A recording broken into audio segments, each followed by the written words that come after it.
Namaste. After our warm-up in the water element, we move into our standing sequences. So when you move to the top of your mat, we're still bringing in the kidney meridian. So from the bottoms of the feet, up the inner legs, that kidney meridian comes all the way up, stops right here on the inside of, like say, underneath by the collarbones. We know that our bladder begins here in the inner eye. It's going to come up and over down the whole back side of the body. It's going to end in our little toes. So once we come up to a standing position, we want to bring awareness to our feet. When we're cross-legged pose, things like that. Once you're like in a downward facing dog, we start to bring our feet down. But at the top of our mat, Tadasana, just like we would in a Qigong, starting to shift forward, starting to shift back. Big toe, little toe, center of the foot, keeping the knees bent, shifting back into the heels. So back and forth and feeling the arches lift and drawing that energy up, much like we would a straw. And drawing the energy up from the earth, up through the feet, in through the inner legs, in around the hips, and creating this kind of like chi cushion, for lack of better words, in around the kidneys. So we want to create nice warm feet, really conductive legs, so we can continue to draw that energy up. So that's what's going to be our concentration when we come into standing positions. Now you can take it one step further and now cross. So here I'm going to bring my right foot behind my left. And being careful that we're not locking the knees. So the front knee stays fairly soft, the back leg is straight. And now your feet have to work a little bit harder. If you feel like, whoa, so now you have to engage the core. You have to drop the tailbone as if it too is connected to the earth along with your feet. And your feet just, again, have to work a little bit more. So when you look down, you're going to see your blood vessels, more heat to the feet at that point. So you want to continue to draw that energy up. Make sure you're not rolling over onto the edges, squeezing the inner legs. So now, again, drawing that energy up more through the bottoms of our feet, squeezing the inner legs. So helping and encouraging that flow of energy through the kidney meridian. So we're going to squeeze. And now, just depending whether it's an intermediate or beginners that you're teaching or for yourself, just being mindful as you start to come forward. Now, you might need to bend your knees a little bit more, walk your hands down. I have a block nearby, so you might need a block just to bring the earth a little bit closer. So I'm going to come down and fold and then release the hands either down to the block or if you can bring your fingertips to the floor and fold in. So holding that up to, a minute, something like that, doesn't matter. You can work your way up into that a little bit longer of a time. So in that forward fold, I'll come to a side position, just so I can look to the camera. So from the side position, hands are down. We're feeling the squeeze here, but you feel a tremendous stretch down the back of your rear leg and feeling the squeeze of the inner leg. And so squeezing and then slowly coming up so we can lift our gaze. You can walk up the legs or take the hands to the hips with a flat back rise, and then bringing those feet side by side. So that's just one way in which you could kind of create a variation in your standing positions. Bringing awareness to the feet, crossing one foot behind the other. Make sure you do both sides, coming into a forward fold. Working again on just Uttanasana and Ardha Uttanasana and using and utilizing a block. So if we bring that block in between the upper legs, brings the feet apart a little bit more, make sure the toes are lined up, give the knees a bend. Again, we can go forward and back, bringing our awareness to our feet. And just taking time with your just half sun salutations. Inhale, reaching up. On the exhale, folding forward, give a little bend in the knees if you need and fold. And then slide up to the knees and just taking time to hold Uttanasana. So from that side view, so from the full forward fold, slide up to the knees to that half lift. So everything now is flexing in the back body. You feel a nice stretch in Uttanasana and then Ardha Uttanasana, nice little flex. So taking your time, hips over knees, knees over heels, nice strong belly, strong back, arms are straight, fingertips either below or above the knee, kind of depends on the length of the legs and the arms. So you just want to make sure that the back is straight and not rounded. So pulling everything up and in, gazing forward. So I'm not looking forward, putting stress on the neck. I look down but look forward with my eyes. So the crown of my head is still in line with my tailbone. And then coming upright, press down. You can bend the knees a little bit, come upright. So that's just your sun salutation. You can take it a little bit further and now start to bring in chair pose. Again, bringing awareness to the feet, bringing heat to the lower body. So block off to the side. So we can begin feet side by side. This could be part of the like after your warm up. So when you're starting to move into your standing sequences. So upright inhale, reaching. Exhale, forward fold. You can give the knees a little bit of a bend. Bend the knees a lot. Bring your bum down on the inhale. Rise up into chair. And then exhale, hands to your heart. So bring the arms down, up and over. Inhale. And then exhale into your forward fold, Uttanasana. Bend the knees, look forward. Inhale, rise up into chair. So making sure that you're not rounded here in chair and the shoulders up to the ears. Bring the chest forward and then exhale, hands to your heart or just hands alongside you. We'll do it one more time. Inhale, arms up and over. Forward fold, Uttanasana, legs strong, feet grip. Bend the knees, bring your weight back into the heels. Look forward, bring the arms up. Inhale. And then exhale, hands to heart. Now you can add one more, again, to bring awareness to the feet, bring strength and heat to the lower body, but also start to work the upper back quite a bit, that thoracic area. So helping with posture. So again, those bladder meridians start from here, come up all the way down the whole back side, down into the feet. So we want to use some time to really strengthen the back. So you can start the same. Inhale, forward fold. So feel the feet grip the ground, forward fold. Bend the knees, look forward, take the arms up. Inhale. Now go deeper, bring the weight further back into the heels. Exhale and bring the arms. So I'll do a side view. So the arms are just parallel. Make sure the knees aren't past the toes. So your weight's in your heels. You're looking forward. Press down, rise. Inhale. And then exhale to your heart. So just adding that. We'll do that one more time. Inhale. Up and over. Feet grip the ground. Exhale to a forward fold. Bend the knees. Inhale. Into chair. Sit back into the heels. Exhale. Again, squeezing the upper back. Okay, like a kind of like downhill skier. Inhale, rise.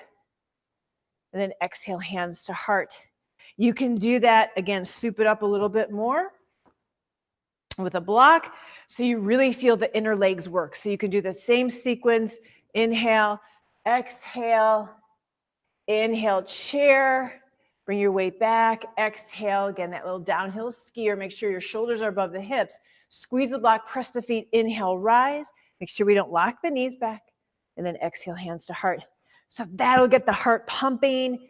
It'll really start to really warm the lower body.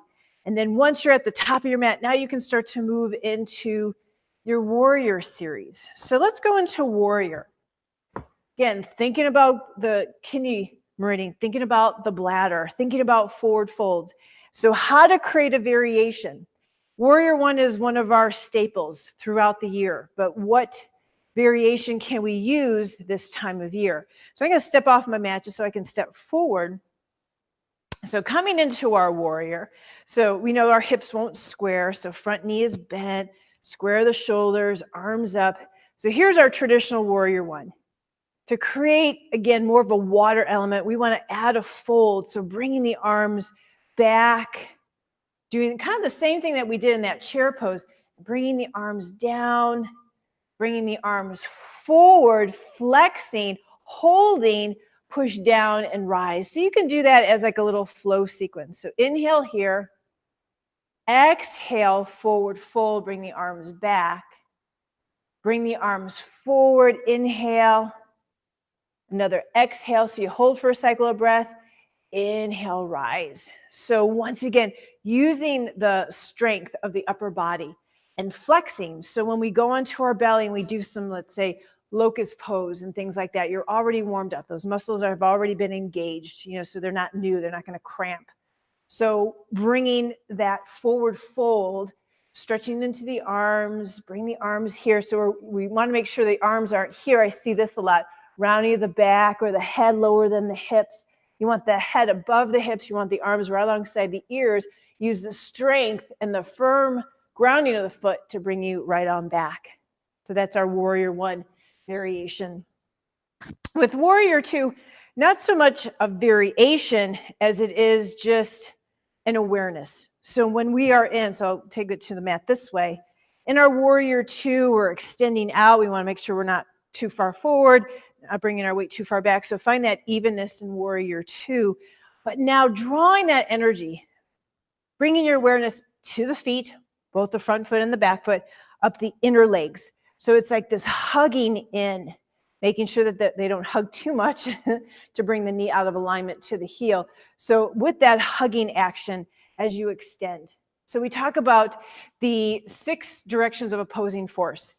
There's the downward, there's the upward, there's the outward, there's the inward, there's the forward and the backward. So we try to find those same 6 opposing forces and directional forces within our postures too, so there's the outward, there's the inward, there's the downward, there's the upward, there's the inward, there's the outward. So can we find that? And how do we lay that over with the meridians? So there's your warrior two. So warrior two, and then you can go traditionally, into your side angle pose, circling, turn the belly, and it's the same thing. So we're working that energy up through the bottoms of the feet, up the inner legs. And then when we take it back, so we can take that top arm back, wrap it, push down, and right into your reverse.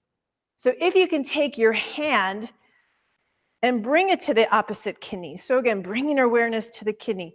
That's the solid organ this time of year. So bring it around, plus it starts to open up through the shoulders, but bringing that hand, so we're in a side angle pose and circling it around and down. So that left hand to that right kidney, push down, and then up into your reverse warrior.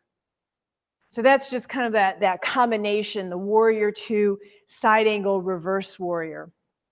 Now, I'm going to change directions here. So here we were, here we came back up and around. Here's reverse warrior, coming back to warrior two. So what if I bring that arm down and turn that back heel and come into Alanasana, our warrior crescent? So we're talking about feet. We're talking about bringing that heat to the feet and having our legs more conductive, being nice and strong.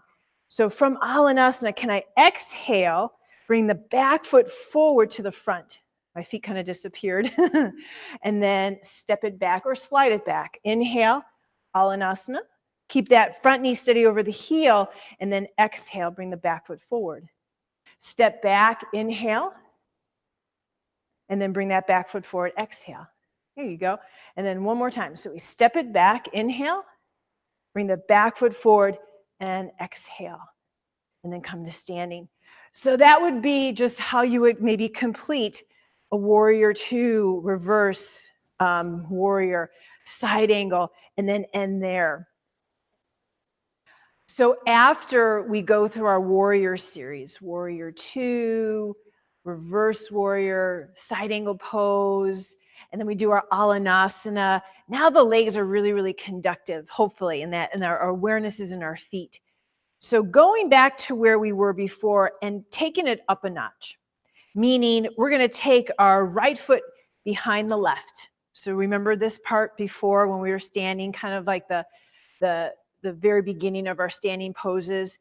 So now we can work into eagle pose. So what I'm going to have my block right here. So I'm going to put it right on the side because my right foot, the rear foot, is going to be my standing leg. So you can either begin from a standing position or inhale. So you can begin your next sequence here, exhale, to a forward fold. So you can take your time. If you've already been here, you can make it more of a flow. So bending into the knees, looking forward, taking the arms up. So it's eagle legs, chair pose arms. Eagle legs, chair pose arms. I'm going to bring my weight back. I'm going to sink a little bit deeper. Now, that block is right there, so I'm going to move it a little bit. Bring my foot here. So it's not so much, I'm not even thinking about the balance as I am about the squeeze of the inner legs. So really flexing and squeezing that kidney channel. So the deeper I go, the more I squeeze. And sometimes the deeper you go, the easier it is to balance. Now I can readjust and I can maybe go into a fuller wrap. I'm not worried about the full eagle arms because we would do that more like, say, in fire or metal when we're dealing with the upper meridians. So here I am and I'm holding, and then I can release, press both feet, inhale up. And then exhale, I can come all the way forward into the fold, inhale halfway, and then step it back, into your downward facing dog. And then from there, you can move on to, again, that warrior series, or now you can start into your half moon, your triangles, things like that. So that would be a nice way to kind of segue.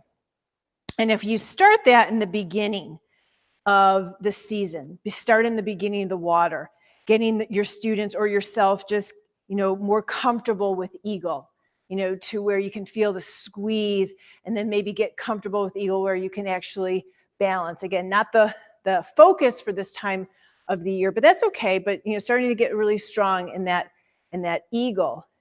And then maybe from eagle moving in, I'm going to move around a little bit. So when you come out of eagle, here, you can come right into balancing warrior. So stretching it back, reaching it forward, stepping back and down, and then maybe Alanasana. So you can get really, really creative. Would I do that in the very beginning of the season? Probably not. I would probably start to work myself and my students up to the strength, and we call it proprioception. So every time you come onto the mat, every time you introduce something new, the mind, the brain kind of rewires. So it remembers. So a little bit at a time, and just start to even gauge. Or if you have the opportunity to videotape yourself, just little segments, and just see how stronger you get. Or if you can do it in front of a mirror and you can see you go from, whoa, the wobbling to less wobbling to, able to stay there and be really strong. So, working your way up, into those standing positions is really good. And then once we're in downward facing dog, we worked into the restorative. So when you go into our downward dog, I'll step to the top of my mat, inhale and exhale, forward fold. Inhale halfway, palm the ground, walking your feet back, into that downward facing dog, and taking time, towards maybe the end, as you end into your standing sequences, taking the feet a little bit wider, taking more of a shorter stance, lowering the head and resting that forehead right on top of that block. So we take our time here. So finding that there's no effort in your downward facing dog, feeling the stretch down the backs of the legs and taking time to breathe. And then inhale, lift the heels, lower the knees, toes together, exhale. And you just bring those arms right alongside you and rest into your child's pose. And from there, just taking your time in child's pose, and then we'll work on our cool down series. Namaste.